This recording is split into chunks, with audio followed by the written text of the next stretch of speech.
So hello everyone, this is ज्वल और इस वीडियो के अंदर हम एमएसटी सीटी के 2020 क्वेश्चंस करने वाले हैं। ऑलरेडी मैंने एक पार्ट बना के रखा है, उसके अंदर मैंने रोटेशनल डायनामिक्स के प्रीवियस ईयर क्वेश्चंस 2020 के जो सवाल पूछे गए थे उसमें 20-15 क्वेश्चन सॉल्व कराए थे मैंने। अब इसके अंदर यहाँ 16 से आगे हम क्वेश्चन सॉल्व करने वाले हैं। इसके अंदर भी 2020 के सवाल हम देखेंगे एमएसटी सीटी के फिजिक्स के। सो स्टार्ट करते हैं इस वीडियो को without wasting any further time.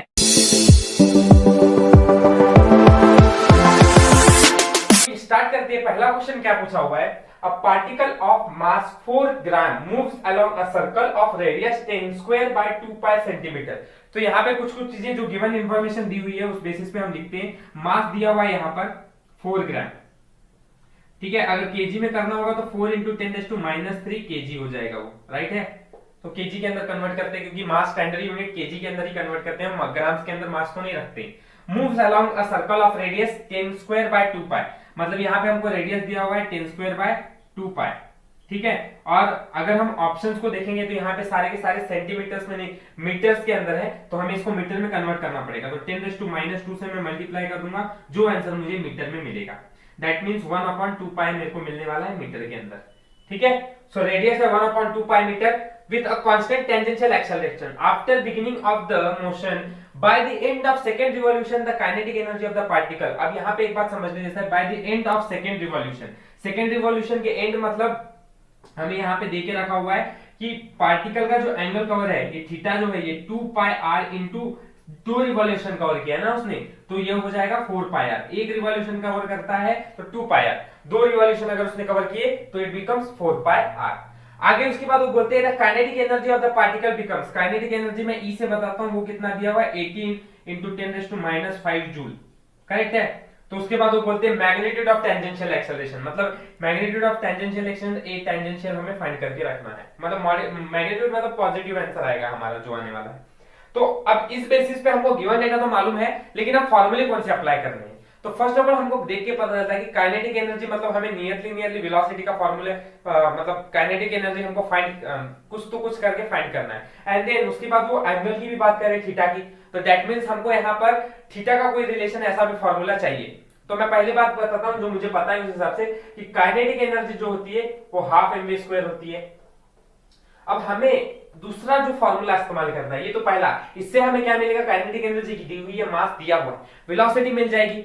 अब एक बात, थीटा का रिलेशन भी दिया हुआ है और v का रिलेशन हमने फाइंड किया है, मतलब हमें ऐसा कोई फॉर्मूला जिसके अंदर थीटा और v है, तो वैसा फॉर्मूला हम देखेंगे तो हमको काइनेमेटिकल इक्वेशंस याद आएंगे कि हाँ इधर ही तो काइनेमेटिकल, और क्योंकि एक्सेलरेशन भी फाइंड करना है तो ऐसा फॉर्मूला चाहिए कि उसके अंदर डिस्प्लेसमेंट थीटा का कुछ बात किया हो, काइनेटिक एक्सेलरेशन मतलब एनर्जी v की बात की हुई हो, क्योंकि v तो हम फाइंड करने वाले हैं, और टेंजेंशियल एक्सेलरेशन। तो हम देख रहे हैं कि v² = u² + 2as, इस फॉर्मूले के हिसाब से हम काइनेमेटिकल का थर्ड इक्वेशन लगा के हम इसमें से टेंजेंशियल एक्सेलरेशन फाइंड कर सकते हैं, ठीक है। प्रोसेस समझ में आ गई। अब बात करते हैं इसको सॉल्व कैसे करना है। तो काइनेटिक एनर्जी कितनी है, काइनेटिक एनर्जी मैं देख रहा हूं it is given to me as 18 into 10⁻⁵।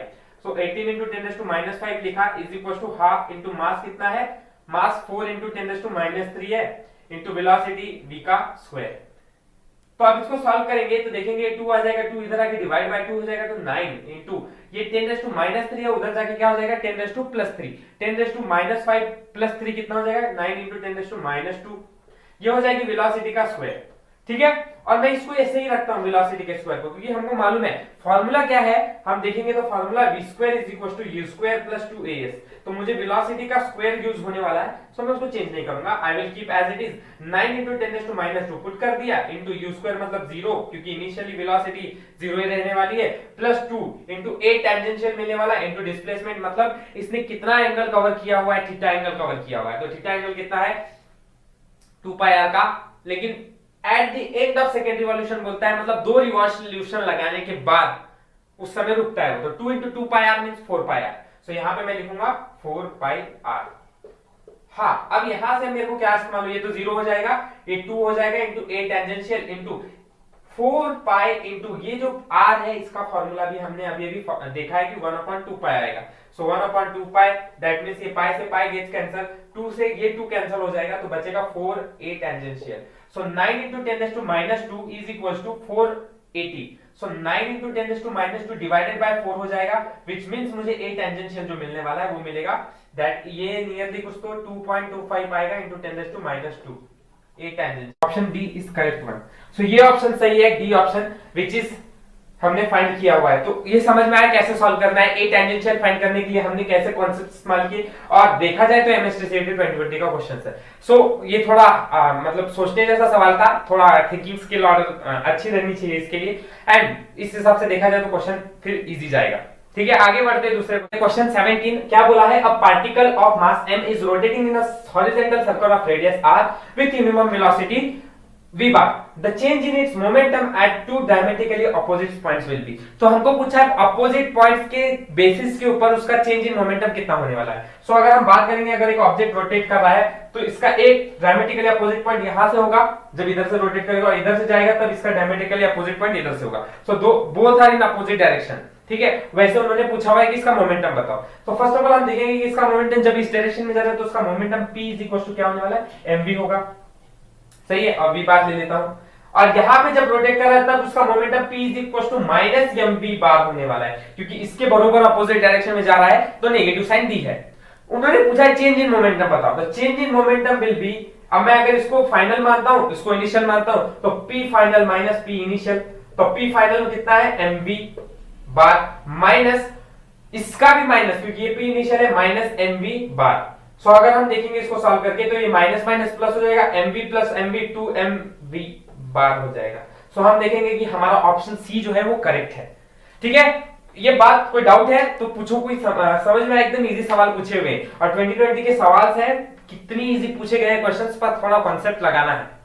आगे क्वेश्चन 18 की बात करूंगा। In a non uniform circular motion the ratio of tangential acceleration to radial acceleration. Simple सवाल पूछा है, ratio of radial to tangential acceleration कितना होने वाला है। सो पहली बात तो तुम्हें पता होना चाहिए ए टेंजेंशियल का फॉर्मूला क्या है। तो ए टेंजेंशियल जो होता है वो आर अल्फा होता है, करेक्ट? नहीं है तो थ्योरी देखो, थ्योरी देखने के बाद समझ में आ जाएगा। ए रेडियल कितना होता है, v स्क्वायर अपॉन आर, क्योंकि मैं देखूंगा कि यहाँ पे v और r के ही बारे में बात किया हुआ है। तो ए रेडियल टेंजेंशियल ए रेडियल एक्सेलरेशन के तीन फॉर्मूले, उसमें से मैं v स्क्वायर अपॉन आर वाला फॉर्मूला इस्तेमाल कर रहा हूँ, क्योंकि मेरा ऑप्शन उससे मैच कर रहा है। सी, तो हमको पूछा हुआ रेशियो, तो a tangential upon a radial is equal to r alpha ऊपर आएगा, v square upon r denominator में है वो ऊपर चला जाएगा। सो यहाँ पे r और r square upon v square into alpha हो जाएगा।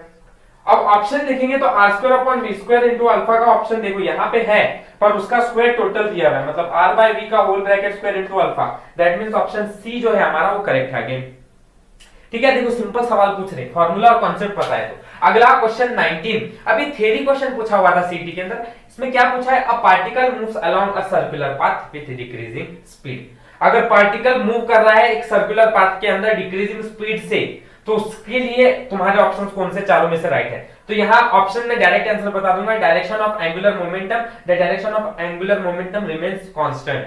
ये हमने एंगुलर मोमेंटम का कंजर्वेशन के समय देखा हुआ है, L is equal to m bracket के अंदर r इनटू v। सो ये ऑप्शन हमारा सही था, सी वाला, एंड एमएसटीसीटी 2020 का क्वेश्चन था, इसलिए इसको एक बार बता दिया मैंने। ठीक है, आगे के क्वेश्चंस देखते हैं इसके बाद। सो आगे क्वेश्चन 20 देखते हैं हम, क्या है, a ball of mass m is attached to a free end of an inextensible string of length L, let T be the tension in string. The ball is moving in a horizontal circular path about the vertical axis. The angular velocity of the ball at any particular instant will be.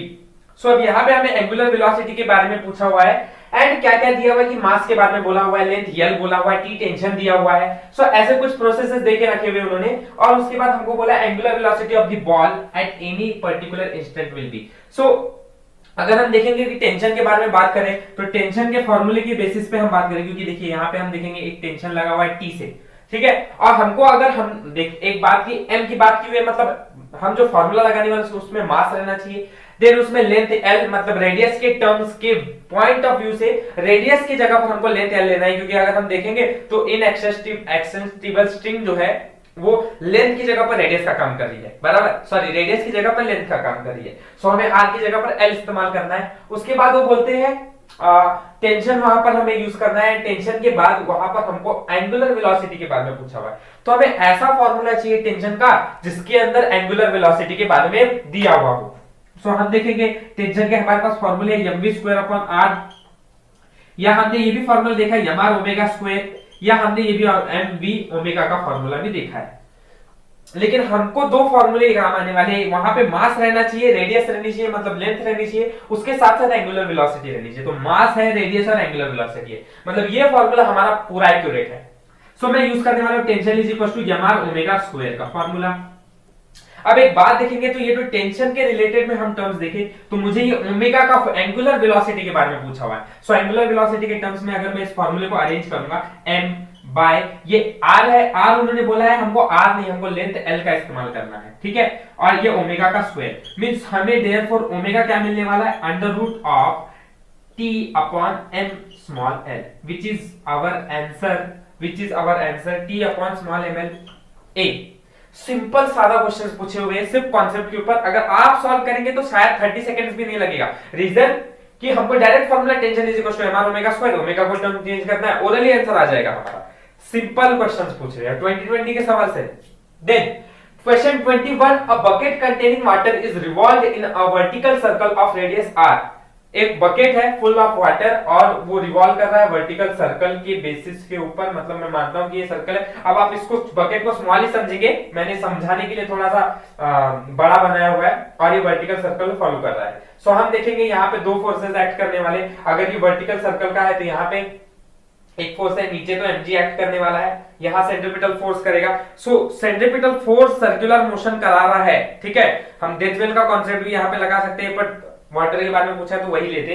सो अगर ये circular motion अगर follow कर रहा है तो यहाँ पे जाते समय सेंट्रीपिटल फोर्स लग रहा है, बराबर है। और सेंट्रीपिटल फोर्स को बैलेंस कौन सा फोर्स कर रहा है, ग्रेविटेशनल फोर्स, क्योंकि नीचे गिरना नहीं है पानी, तो पानी अगर नीचे नहीं गिरना चाहिए उसके लिए ग्रेविटेशनल फोर्स उसको बैलेंस करेगा ना, करेक्ट। सो यहाँ पे हम देखेंगे उन्होंने पूछा है रेडियस r है, to prevent the water from falling the minimum frequency of revolution is.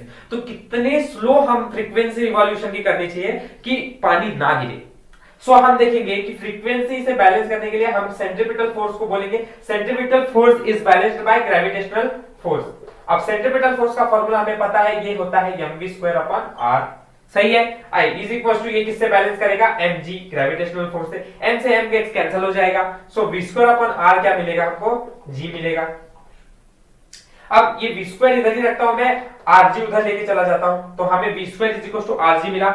और यहां हम एक बात देखेंगे, फ्रीक्वेंसी के बारे में बात किया हुआ है, तो फ्रीक्वेंसी के टर्म्स में हमको फॉर्मूला चाहिए, लेकिन यहां पे तो किसके टर्म्स में है, v के टर्म्स में। अब फ्रीक्वेंसी को चेंज करने के लिए क्योंकि यही फॉर्मूला इस्तेमाल करेंगे, क्यों इसी फॉर्मूले को इस्तेमाल करेंगे, क्योंकि v is equal to r omega होता है, ये हमें पता है, और omega is equal to 2 pi n होता है, ये भी हमें पता है।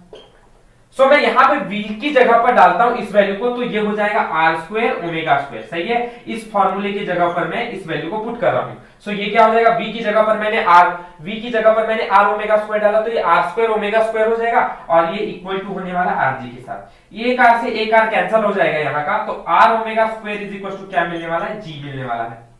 लेकिन हमको यहाँ पे एंगुलर वेलोसिटी के टर्म्स में नहीं बोला है, दे टोल्ड अस हमको सॉल्व किसके टर्म्स में करना है, विथ रिस्पेक्ट टू, हमें एंगुलर वेलोसिटी के टर्म्स में नहीं, we have to find in terms of frequency. और अगर फ्रीक्वेंसी के टर्म्स में फाइंड करना है तो फॉर्मूला क्या बन जाएगा, r ओमेगा का मतलब होता है 2 पाई, फ्रीक्वेंसी मतलब स्क्वायर है ना, और इन सारे टर्म्स का ओमेगा का स्क्वायर है, इसलिए इन सब का square which will be equal to g। So r into 2 का स्क्वायर 4 हो जाएगा, पाई का स्क्वायर पाई स्क्वायर हो जाएगा, इंटू फ्रीक्वेंसी का स्क्वायर क्या हो जाएगा, f का square which will be equal to g। सही बात, ओमेगा फ्रीक्वेंसी का फॉर्मूला समझ में आ रहा है, ओमेगा इज इक्वल टू 2 पाई। अब इस बेसिस के फॉर्मूले के हिसाब से देखेंगे तो अभी हमें और क्या चेंजेस करने चाहिए। यहाँ पे हम देख रहे हैं कि यहाँ पे हमें फ्रीक्वेंसी चाहिए, तो ये सारी वैल्यूज में उधर लेके चला जाऊंगा, तो मुझे क्या मिलेगा, अगर मैं f² is equal to g upon 4 pi square into r मिलने वाला है। नाउ अब अगर हम देखेंगे फ्रीक्वेंसी सिर्फ निकालनी है, तो फ्रीक्वेंसी मतलब इसका हो जाता है under root g upon 4 pi square into r, ठीक है। और सारी वैल्यूज अब मैं बाहर दूंगा, क्योंकि जो कांस्टेंट है जो निकल सकते हैं सॉल्व होके, वो सॉल्व करके मैं कैंसिल करके बाहर निकाल दूंगा, राइट ना। सो यहाँ क्या मिल जाएगा, 4 पाई स्क्वायर बाहर आ जाएगा, तो 4 पाई स्क्वायर मतलब 2 पाई हो जाएगा अंडर रूट, ये g एज इट इज अंदर, r एज इट इज अंदर, तो therefore frequency is equal to 1/2 pi under root gr, which is similar to option A, and the correct answer is option A in this way. तो समझ में आया, थोड़ा complicated था, simple सवाल था लेकिन कॉम्प्लिकेटेड था, इतना मतलब स्टेप्स करना ज्यादा जरूरी था इसके अंदर। ओरली और थोड़ी प्रैक्टिस से आप फास्ट कर सकते हैं इन क्वेश्चंस को, बट इसके लिए थोड़ा प्रैक्टिस चाहिए एंड ओरली सॉल्व करने के लिए, क्योंकि इतना टाइम नहीं लगता है। इवन दो यहाँ तक के रिजल्ट आप लोगों को याद रहने चाहिए, इसके बाद ये आगे आगे सॉल्व हो जाएगा। ठीक है, तो ये सारे मैंने कॉन्सेप्ट क्लियर करा दिए। तो आगे बढ़ते हैं क्वेश्चन नंबर 22 पे। क्या पूछा है question 22? A wheel of radius 2 centimetre is eight rest on the horizontal surface. तो एक व्हील है और उस व्हील के बारे में बोला है जिसका रेडियस कितना है 2 centimetre at rest on the horizontal surface. So एक हम व्हील बनाते हैं, ठीक है, और उसकी रेडियस के बारे में बोला है वो 2 सेंटीमीटर का रेडियस है। ठीक है, तो अब इस रेडियस को बनाने के लिए फर्स्ट ऑफ ऑल एक सेंटर से मैं पार्ट लेके जा रहा हूं और ये हॉरिजॉन्टल सरफेस पे है, तो उन्होंने हॉरिजॉन्टल सरफेस पे रखने को बोला है, तो we consider as horizontal surface. ठीक है, उसकी रेडियस के बारे में बोला है, वो रेडियस कितना है 2 सेंटीमीटर है। ठीक है, is eight rest on the horizontal surface. A point P on the circumference of a wheel. एक पॉइंट P है सर्कमफरेंस ऑफ पॉइंट P। ठीक है, अब इस सर्कमफरेंस पूरा मतलब सर्कल का होता है, सही है। Of a circle of the wheel is in contact with the horizontal surface. Horizontal surface से कांटेक्ट पे है, सही है। When the wheel rolls without slipping on the surface, जब ये व्हील रोल कर रही है विदाउट स्लिपिंग सरफेस के ऊपर, so the displacement of the point P, तो ये P पॉइंट ने कितना डिस्प्लेसमेंट किया है after half of the rotation, आधा रोटेशन करने के बाद। ठीक है, सो अब इसको थोड़ा इमेजिन करता हूं और इस क्वेश्चन को थोड़ा अलग से इस डायग्राम को बनाता हूं। अगर हम देखेंगे तो ये हमारा अगर लार्ज सरफेस लेंगे तो ये व्हील, इसका सर्कमफरेंस ऑफ सर्कल है, इसका सर्कमफरेंस ऑफ सर्कल, उसके रेडियस के बारे में हमको पता है 2, तो मतलब 2 सेंटीमीटर है और ये भी 2 है। मतलब फुल के बारे में बात करूंगा तो ये हाफ रिवॉल्यूशन कर रहा है, मतलब यहां से यहां तक का इसका सर्कमफरेंस है, और हाफ रोटेशन का मतलब एक तो हमें पता है सर्कमफरेंस 2 पाई आर होता है, बट हाफ रोटेशन की वजह से सर्कमफरेंस कितना हो जाएगा, पाई आर हो जाएगा, सही है। और दूसरी बात कि उसके हमको डिस्टेंस के बारे में बताया। डिस्टेंस कितना बताया हुआ है, डिस्टेंस इज 2r, क्योंकि अगर ये पूरा का पूरा रोटेशन करेगा तो इसने डिस्टेंस कितना कवर किया, r प्लस r, मतलब 2r डिस्टेंस उसने कवर किया। और हमको फाइंड क्या करना है कि उसने हाफ रोटेशन लगाने के बाद उसका डिस्प्लेसमेंट कितना होता है, मतलब कि ये जो डिस्टेंस है ये डिस्प्लेस कितना किया गया है। तो डायरेक्टली हमें ऐसे देखा जाए तो ये एक ट्रायंगल कंसीडर करता हूं मैं, और इस ट्रायंगल में ये जो नीचे का ये इसका रेडियस है, तो इसको 2r बोलता हूं। इसका डिस्प्लेसमेंट मतलब इसने पाई r डिस्टेंस कवर किया हुआ है, सो हमको बताना है डिस्प्लेसमेंट। तो ये देख रहे हैं हम कि अगर ऐसे हम सॉल्व करेंगे तो ये पाइथागोरस थ्योरम से सॉल्व हो जाएगा, सही है क्या। इस डायग्राम के लिए मैंने अलग से एक डायग्राम बनाई, ठीक है, कि ये हम इसमें नहीं बता सकते, तो ये पूरा इसका सर्कमफरेंस जो है ये मैंने अलग तरफ लिया, पाई आर अलग लिया, 2r अलग लिया, ठीक है, ये डिस्टेंस। सो अब इसको सॉल्व कैसे करेंगे, तो हम हाइपोटेनस थ्योरम मतलब पाइथागोरस थ्योरम लगाएंगे। अब पाइथागोरस थ्योरम हमें डिस्प्लेसमेंट फाइंड करना है, तो डिस्प्लेसमेंट इज इक्वल टू ये क्या होने वाला है, क्योंकि डिस्प्लेसमेंट का स्क्वायर होगा पाइथागोरस थ्योरम, हाइपोटेनस का square is equal to side 1 square plus side 2 square. तो अंडर रूट में यहां पे लिखता हूं। अब साइड 1 मतलब डिस्टेंस उसका कितना कवर किया है, 2r का स्क्वायर, प्लस उसने डिस्प्लेसमेंट कितना किया है, सॉरी उसने पूरा सर्कमफरेंस कितना कवर किया है, हाफ रोटेशन की वजह से पाई आर, और उसका स्क्वायर। सो अब इसको सॉल्व करेंगे हम। सो 2r मतलब 4r का square plus pi square into r square, and we are knowing, उन्होंने रेडियस बता के रखा हुआ है 2 सेंटीमीटर। अब सेंटीमीटर में क्यों रखा है, तो देखो मेरी यूनिट्स कुछ है वो जो सेंटीमीटर में है, तो मुझे चेंज करने की जरूरत नहीं है। मैं यहाँ पे 4 इंटू 2 का स्क्वायर हो जाएगा 4 प्लस पाई का स्क्वायर पाई इंटू 4। तो यहाँ पे हम देखेंगे तो दोनों तरफ से 4 कॉमन है और बाहर आ जाएगा रूट के, तो 2 हो जाएगा। यहाँ बचने वाला है हमारे पास 4 प्लस यहाँ पे बचने वाला है पाई स्क्वायर। सो इसको ही थोड़ा सिस्टमेटिक लिखा जाए तो under root pi square plus 4, और इसका मतलब होता है हाफ। सो देयरफॉर ऐसा ऑप्शन मैच करना चाहिए कि दैट विल बी 1/3 है। ये क्या बोलता है, a string of length L fixed at one and carries a mass m at the end. तो लेंथ और मास के बारे में बताया हुआ है इसके अंदर, और बोलते हैं द स्ट्रिंग मेक्स 3/π रिवॉल्यूशन पर सेकंड। मतलब यहाँ पे 3/π रिवॉल्यूशन मतलब फ्रीक्वेंसी दी गई है 3/π r रिवॉल्यूशन पर सेकंड rps। तो ये तो हमारा स्टैंडर्ड के अंदर है around the vertical axis. So vertical axis से वो रिवॉल्यूशन लगा रहा है axis through the fixed and shown in the figure the tension T in the string. तो टेंशन T के बारे में स्ट्रिंग के अंदर बताना है। अब अगर थ्योरी के अंदर मैंने बताया हुआ है ऑलरेडी, और अगर नहीं पता है तो अभी ध्यान रखें, अगर ऐसे क्वेश्चन आए टेंशन फाइंड करने को बोला हुआ है और एम एल और फ्रीक्वेंसी के बीच का रिलेशन है, तो एम एल के बीच के बारे में देखो, ये एल के बारे में और यहाँ पे एम के बारे में बोला हुआ है। सो एक ट्रिक बताता हूं, इस फॉर्मूले को डायरेक्ट अप्लाई करेंगे और हमारा आंसर आ जाएगा, बट कंडीशन है कि एम और एल के बारे में वहां पर गिवन रहना चाहिए हमारे पास। तो फॉर्मूला क्या होता है, T is equal to M L omega square. ये फॉर्मूला तभी अप्लाई होता है क्योंकि हमारा जनरल फॉर्मूला क्या होता है टेंशन का, tension is equal to M R omega square. पर मैं जो बोल रहा हूं यहाँ पे हमारे पास सिर्फ इतना चेंज होएगा, अगर एम और एल के बारे में बोला हुआ है सो हम यहाँ पे आर की जगह पर एल डालेंगे और बाकी फॉर्मूला सेम रखेंगे, ठीक है। ये बात ध्यान में रखें। इसके बाद हमारा क्वेश्चन एकदम इजी हो जाता है। m तो एज इट इज रहेगा, l एज इट इज रहेगा, ओमेगा का मतलब हमें पता है फ्रीक्वेंसी के टर्म्स में अगर उन्होंने बोला हुआ है तो फ्रीक्वेंसी के टर्म्स में ओमेगा क्या हो जाएगा 2 पाई n का होल ब्रैकेट स्क्वायर। और इसके बाद एम एल तो दिया हुआ है 2 का स्क्वायर होता है 4, पाई का स्क्वायर होता है पाई स्क्वायर, इंटू n मतलब 3 बाय पाई का होल ब्रैकेट स्क्वायर, ये हमको दिया हुआ है। सो इसके बाद M L to 4 pi square into 3 का स्क्वायर इज 9 अपॉन पाई का square is pi square, pi square से पाई स्क्वायर कैंसिल, 9 4 जा 36 ml आंसर आ जाएगा। तो therefore the tension in the string is 36 ml which is option number A is correct, ठीक है। Simple था question, मतलब सिर्फ इस फॉर्मूले को ध्यान रखना है अगर m और l की बात की रहेगी तो सिंपल क्वेश्चन है। आगे ये क्वेश्चन है 2 stones of mass m and 3m। तो देखो क्या दिया हुआ है, 2 स्टोन्स है अलग अलग है, एक का मास m है एक का मास 3m है, ठीक है।